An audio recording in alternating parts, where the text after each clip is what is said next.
سلام. فرشیدم. قبلا اتفاقی که برای پدر بزرگم توی دهاتشون افتاده بود و براتون تعریف کردم. بازم میخوام داستانی رو تعریف کنم که این بار برای یکی از آشناهام اتفاق افتاده. فقط از آوردن اسامی معذورم. شخص نزولخواری رو میشناسم که در همسایگی ما زندگی میکرد و بازنشسته نظامی بود.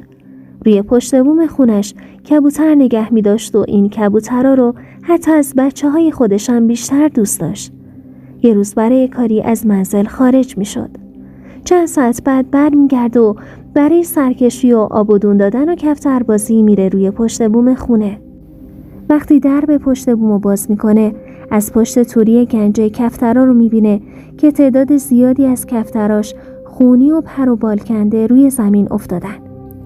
با عجله به سمت گنجه حرکت میکنه که گربه سیاه و سفیدی رو میبینه که سعی به فرار کردن داره و خودشو به در و دیوار میزنه.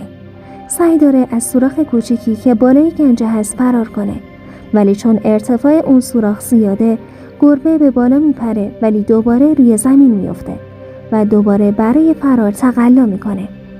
با دیدن این صحنه که تمام کفترها رو گربه تیکه پاره کرده، ما بقیه داستانو از زبان خودش تعریف میکنیم.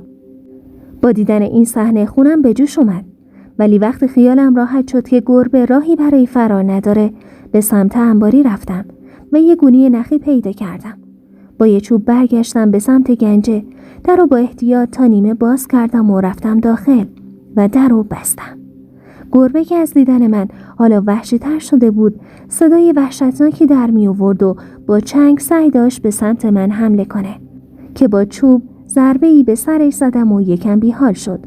اونو سریع انداختم داخل گونی و در گونی و محکم بستم. بعد داخل گنجه از سقف گونی و آویزون کردم. تو فکر این بودم که چطوری از گربه انتقام بگیرم که چشمم به ناخونه گربه افتاد که از گونی بیرون زده بود.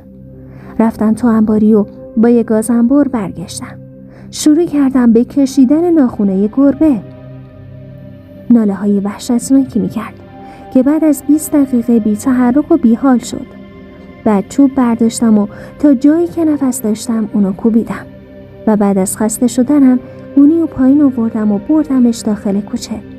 رفتم به سمت جوب پر از آبی که نزدیک خونه بود و گربه رو با گونی بسته داخل جوب آب انداختم که آب بردش، ولی هنوز احساس راحتی نمی کردم. حالم خوب نشده بود.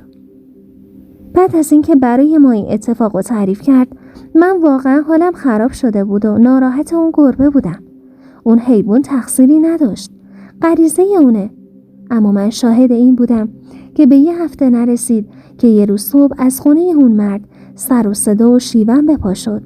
همه همسایه ها جمع شدن که دیدیم همسر اون مرد که نه مریض بود و نه اتفاقی براش افتاده بود، صبح هر چی صداش میکنن دیگه بیدار نمیشه و مرده. این تجربه‌ای بود که به چشم دیدم که وقتی در حق حیوانی جنایت کنی، اینجوری شومی اون حیوان توی زندگی آدم میفته.